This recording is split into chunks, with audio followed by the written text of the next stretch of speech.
한나 언니들이 보통 잘한 게 아닙니다. 여러분 여기 서시면 진짜 힘들어요. 정말로. 언니 너무 애쓰셨어. 다시 한번 큰 박수 한번 해주셔요. 수고하셨습니다. 감사합니다. 같이 우리 텀블러를 드시고 우리 함께 고백하십니다. 성광, 성광, 성광. 세 번 마시겠습니다.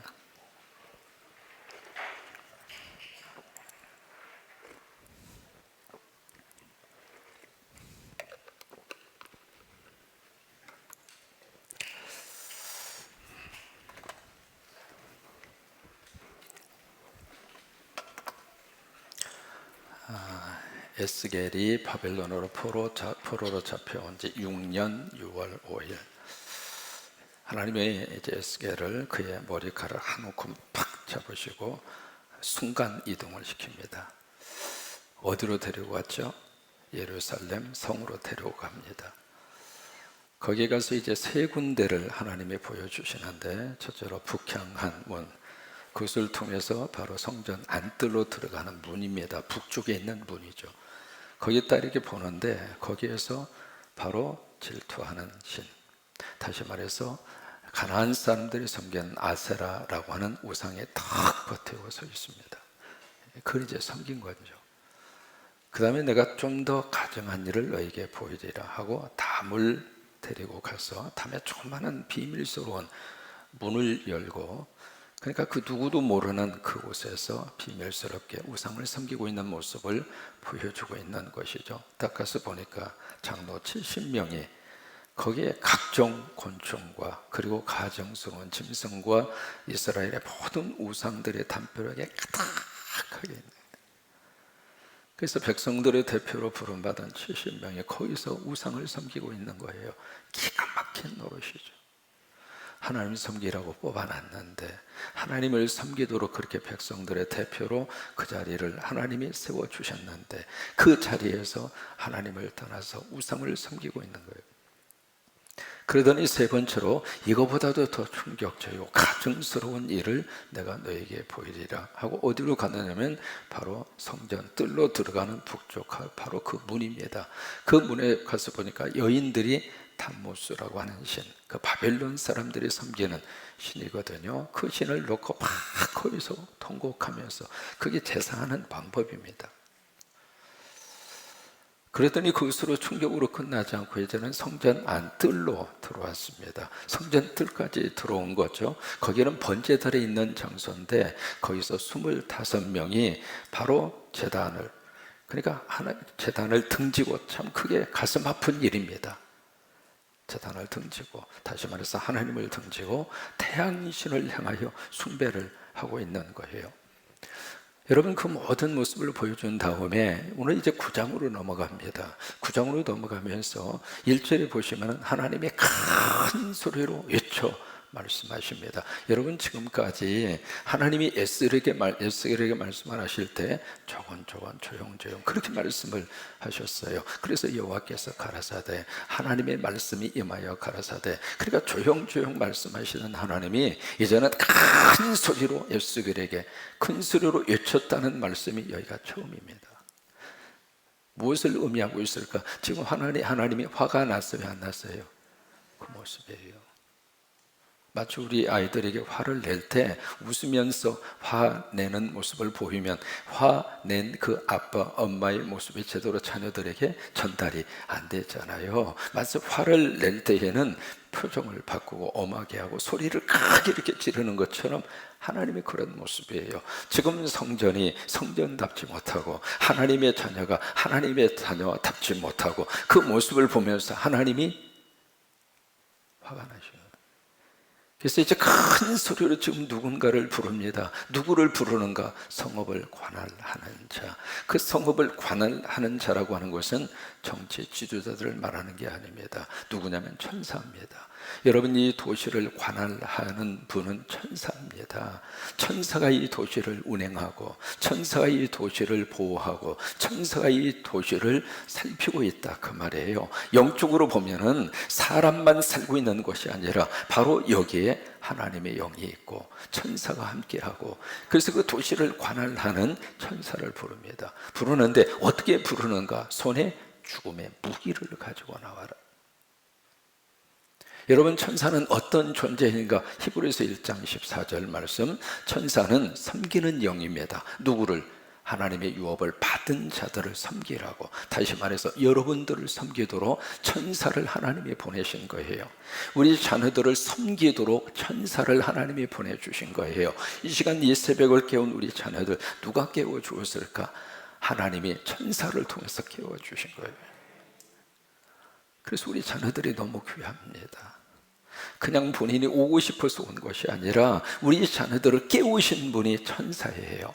천사가 우리 자녀들에게 그런 마음을 주셔서 이렇게 계속 섬기라고. 여러분 곁에서 천사가 여러분들을 섬기십니다.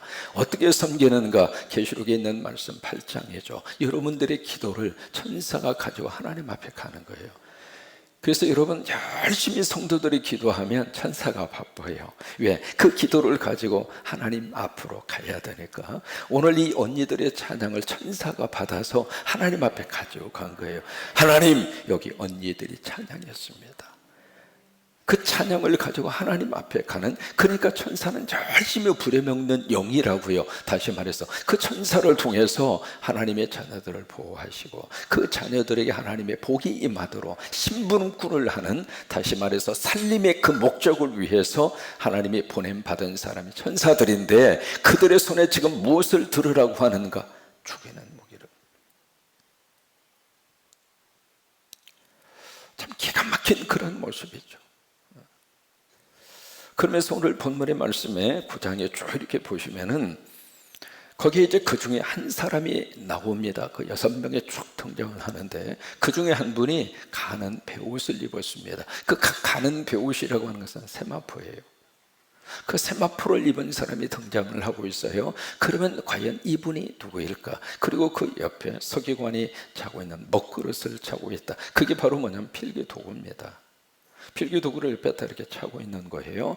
그분이 바로 누구일까? 바로 다니엘서 10장으로 가서 보시면 똑같은 분이 등장하고 있는데 그분이 바로 장차 복음시대에 오실 예수 그리스도입니다.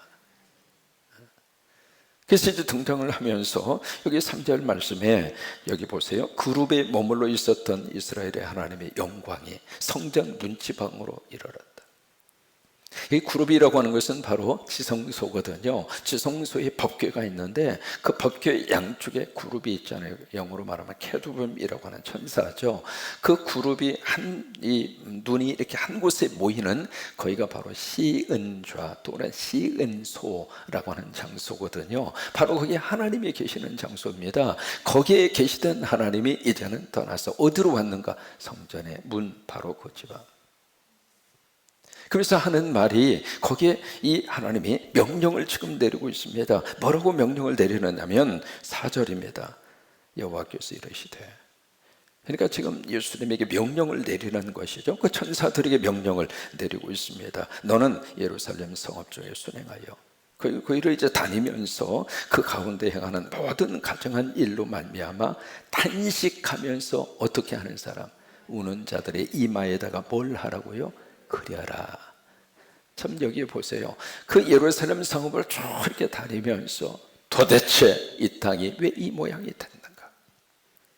어떻게 하다가 이 성전이 우상으로 가득 차게 됐는가?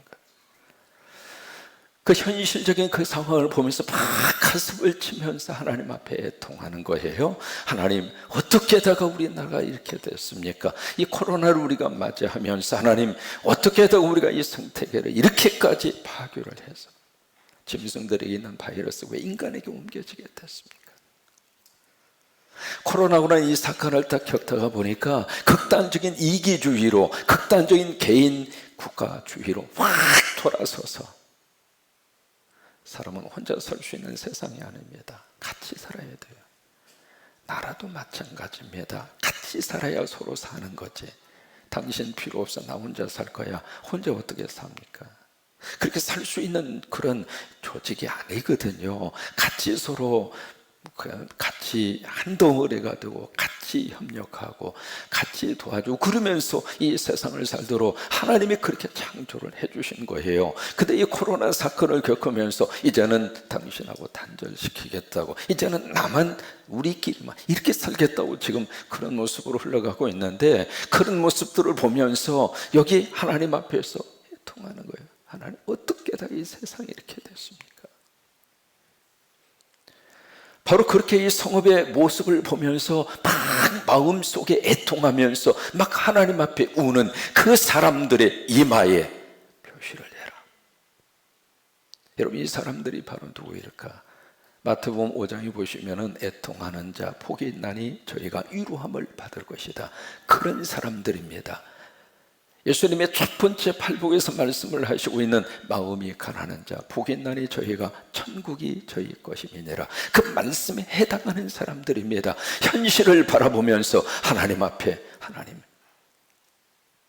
불쌍히 여겨주시옵소서, 하나님 도와주시옵소서, 그렇게 기도하는 사람들입니다. 지금 이 새벽에 저와 여러분이 그런 사람으로 하나님 앞에 깨어서 지금 새벽에 종친군을 하고 있습니다. 하나님 불쌍히 여겨주옵소서, 하나님 도와주시옵소서. 가슴을 쥐어뜯으면서 내가 이 새벽에 하나님 앞에 나와서 내가 잠자고 있을 수가 없어서 하나님이 이 어려운 상황이 주님의 은혜 가운데 지나가도록 도와주시고, 이 상황을 통해서 우리의 영성이 바로 세워지도록 하나님 도와주시옵시고, 이제는 하나님 등지지 아니하도록 하나님을 등지고 이방 신상을 섬기는 그런 누를 범하지 아니하도록 하나님 도와주시옵소서. 남의 가슴을 치는 것이 아니라 내 가슴을 치면서 내가 정신 차려야 내 자식도 후손도 이 땅에서 살 것 아니겠습니까? 그런 마음을 가지고 하나님 앞에서 막 애통하면서 우는 사람들을 찾아다니면서 그 사람들의 이마에 표시를 내려야 합니다. 무슨 표시를 했을까? 이 표시를 한 겁니다. 이것이 바로 히브리어로 타우라고 하는 알파벳입니다. 히브리어의 알파벳이 첫 번째가 알레프 바스타스딘멜, 그런 식으로 이제 히브리어 알파벳을 암송을 하거든요. 가장 먼저 시작하는 단어가 알레프이고 마지막 알파벳 단어가 타우입니다. 이 타우라고 하는 이 글자를 이마에다가 새기라고 하는 거예요. 여러분, 왜 이것을 새기라고 했을까? 여러분, 마지막 때에 하나님께서 그를 살리실 것이라 이 말이에요. 마지막까지 믿음을 지킨 자에게 하나님이 마지막 그를 살릴 것이다. 그래서 이마에다가 타오라고 하는 이 마크를 하라고 하는 거예요. 마치 이스라엘 백성들이 애굽에서 나올 때에 죽음의 사자가 쫙 지나가잖아요. 지나가는데 어느 집은 건너가고 어느 집은 들어가서 죽음의 사자가 그 집을 치잖아요. 그것을 칠 때에 그 기준이 바로 뭐냐면 임방과 문설주에 뭐가 있을 때? 보혈의 피가 있을 때. 그것을 보고 죽음의 사자가 지나가잖아요. 마찬가지로 여기에 6명의 이 천사들이 바로 죽음의 무기를 가지고 막 여기 지금 엄청난 살육이 진행되어질 터인데, 그 가운데에서 살아나는 사람이 있는데 그들이 누구인가? 바로 이마에 타오. 이것이 계시록에 보시면 14만 4천 명입니다. 신천지에서 말하고 있는 그런 14만 4천 명이 아닙니다. 그 사람들은 마지막까지 하나님이 살린다고 하는 거예요. 저와 여러분 속에 영적으로 이마에 전부 다 보혈의 피를 하나님이 바르셨습니다. 저와 여러분의 가정 속에 보혈의 피를 하나님이 다 바르셨습니다. 악한 영은 주의 이름으로 떠나갈지어다. 죽음의 영은 우리 집을 건너갈지어다. 코로나는 이 땅에서 지나갈지어다. 이게요, 하나님의 거룩한 역사로 바로 이마에 타오라고 하는 마크를 누가 하게 하시는가? 바로 흰 옷 입은 세마포를 입은 바로 그분, 바로 예수 그리스도죠. 이제 그 모습을 바로 여기에서 말씀을 하시고 있습니다. 그러면서 5절 말씀에 그들 절대로 불쌍히 여기지 말고 궁일이 여기지 말고 근데 이 모든 심판이 바로 6절에 어디에서부터 시작을 하는가? 성소에서부터. 다른 곳에서 시작을 하는 것이 아니라 바로 성소, 거룩한 장소잖아요. 거룩한 장소에서부터 심판이 이루어지고 있는 거예요. 여러분, 하나님의 교회가 하나님 앞에 바로 서면 그 교회는 하나님의 살림의 거룩한 역사로 축복하십니다. 그런데 교회가 하나님 앞에 바로 서지 못하면 그 교회가 심판의 시작입니다. 가장 먼저 심판받을 대상은 목사입니다. 그래서 두려운 겁니다. 다른 사람을 심판하기 전에 가장 먼저 심판에 서야 할 사람은 목사입니다. 그래서 여기 오늘 보면 늙은 자들이라고 하는 표현을 쓰고 있잖아요. 이게 바로 뭐냐면 오랫동안 신앙생활을 했다고 우리가 하나님 앞에 자랑할 게 아닙니다. 더 하나님 앞에 깨어서, 더 하나님 앞에 깨어서, 더 하나님 앞에 깨어서 이 교회가 하나님의 뜻을 행하고, 실제로 보시면은 성전에 더 이 시체로 가득하게 그렇게 채우도록 말씀을 하시잖아요. 여러분, 시체는 부정한 거예요. 그래서 만지지도 말라고 그랬습니다. 근데 어떻게 성전의 시체로 가득 채우라고 그렇게 말씀을 하시고 있을까? 이제 성전을 떠나겠다 이 말이에요. 하나님이 없는 성전 무슨 의미가 있겠습니까? 성령님이 계시지 않는 교회 무슨 의미가 있겠습니까? 여러분, 사람이 많고 적음을 떠나서 이 안에 성령의 역사가 임하고 성령님이 여러분들을 붙잡아 주시고 예배에 와서 딱 앉는 순간 성령님이 여러분들을 꽉 끼어안아 주셔서, 그래, 오늘도 예배하는구나, 오늘도 쉐케나 찬양하는구나, 오늘도 새벽에 제단을 쌓는구나, 성령님의 임재를 경험하시기를 바랍니다. 예배 속에서 하나님의 임재를 경험하시기 바랍니다. 예배에 올 때마다 살아있는 하나님의 거룩한 역사가 여러분 가운데 충만하시기를 축원합니다. 그게 예배입니다. 어제 드렸으니까 오늘도 예배 드린다, 그게 아닙니다. 그것이 바로 교회고, 그것이 바로 성소를 통하여 하나님의 역사하심을 하나님께서 원하고 있습니다. 그런데 하나님이 없는 교회에서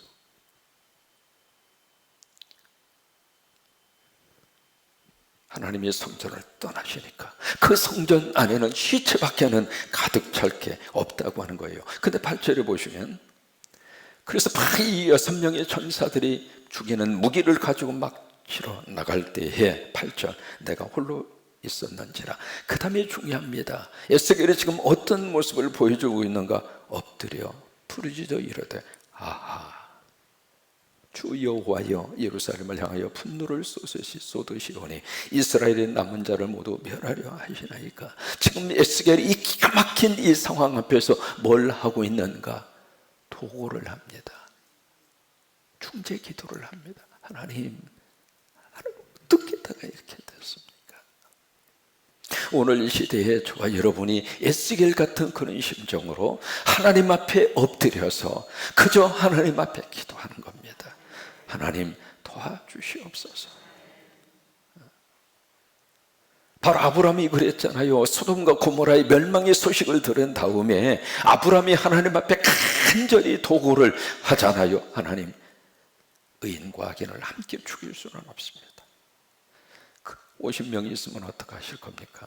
45명이 있으면 어떻게 하실 겁니까? 40명이 있으면 어떻게 하실 것입니까? 30명이 있으면 어떻게 하실 것입니까? 20명이 있으면 어떻게 하실 것입니까? 10명이 있으면 어떻게 하실 것입니까? 그래서 끈질기게 아브라함이 소돔과 고모라를 위해서 기도하잖아요. 모세가 출애굽기 32장에서 마찬가지입니다. 금송아지의 죄를 범한 그 백성들이 하나님이 진노할 때 이 모세는 하나님 앞에 엎드리잖아요. 하나님, 이럴 수는 없습니다. 하나님 뜻을 돌이키셔서 불쌍히 여겨 주옵소서. 그렇지 아니하시거든 나를 생명책에서 이름을 지워버려 주옵소서. 사도 바울도 마찬가지입니다. 에베소서 1장에 보시면 하나님 앞에 간절히 그 하나님의 성도들을 위해서 중재하고 성도들을 위해서 도구합니다. 마음의 문을 열어서 부르심의 소망이 무엇인지를 알게 하시고, 바로 이것이 오늘 저와 여러분이 새벽에 총진군을 하면서 하나님 앞에 깨어있는 이유입니다. 애통하는 마음으로. 여기 보면 에스겔은 혼자서 엎드렸습니다. 근데 우리는 이 많은 이 새벽에 이렇게 하나님의 귀한 성도를 깨우셔서 함께 엎드리게 하시고, 함께 간구하게 하시고, 함께 도구하게 하시고, 희망이 있습니다. 깨어있는 주의 종들이 있기에, 거기에다가 우리 자녀들도 함께 깨어서 너무 감사한 거예요.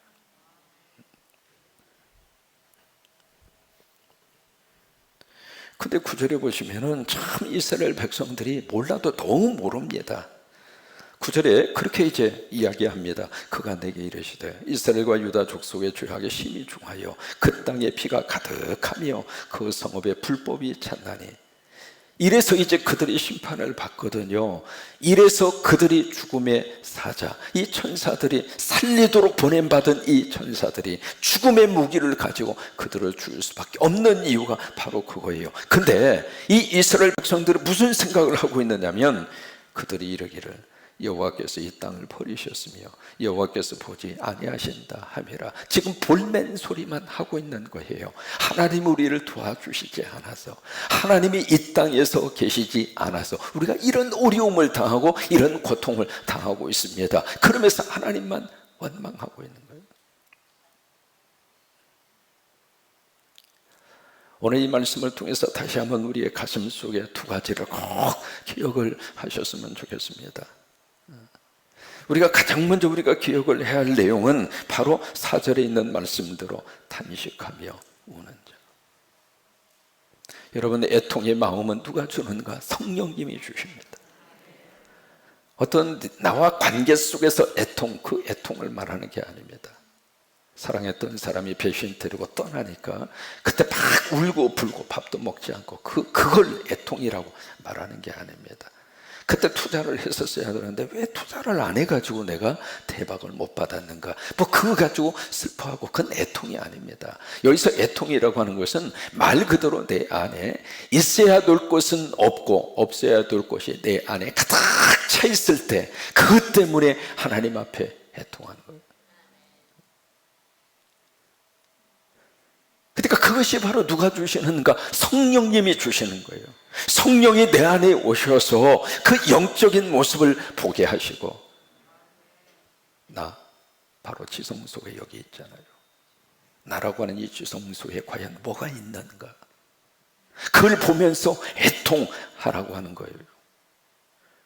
또 교회라고 하는 이 거룩한 하나님의 공동체 안에 과연 하나님께서 기뻐하지 않는 것이 뭐가 있는가? 그걸 보면서 애통하는 것이죠. 그것은 우리 살고 있는 군산도 마찬가지고 이 나라, 이 민족도 마찬가지입니다. 그 모습을 보면서 우리가 애통하는 거예요. 그 애통을 누가 주시는가? 성령님이 주시는 거예요. 애통하는 주의 백성들의 그 애통을 하나님께서는 들으십니다. 그래서 애통하는 자 복이 있나니 저희가 위로함을 받을 것이다. 그래요. 그래서 우리가 이 새벽의 종친군에 애통하는 이 새벽의 종친군의 이 기도가 하늘에 상달돼서 이 땅에 소망이 있게 되기를 바라고, 이 땅에 하나님의 거룩한 영으로 강력하게 축복하여 주셔서 우상들이 떠나가게 하시고, 마귀와 사탄이 떠나가게 하시고, 코로나가 떠나가게 하시고, 두 번째 기억을 하시기 바랍니다. 에스겔이 혼자서 하나님 앞에 엎드린 에스겔의 도고 중재 기도, 그 기도를 하나님이 받으셔서 하나님의 거룩한 역사와 능력으로 함께 할 줄로 그렇게 믿습니다. 그러면 과연 그 다음에 이 성전을 향한, 이 이스라엘 성읍을 향한 하나님의 반응은 어떤 반응을 보이실까? 그것은 내일 새벽에 하겠습니다. 상상할 수 없는 일이 거기서 일어나게 됩니다. 그 모습을 보면 우리가 충격이 보통 충격이 아닙니다. 구체적인 내용은 내일 새벽에 오시면 함께 은혜 받을 수 있습니다. 다시 한번 우리 서로 약속하십니다. 내일 또 나와야 되겠습니다. 네, 우리 언니들 내일 새벽 또 나오시기 바랍니다. 네, 같이 우리 찬양하십니다.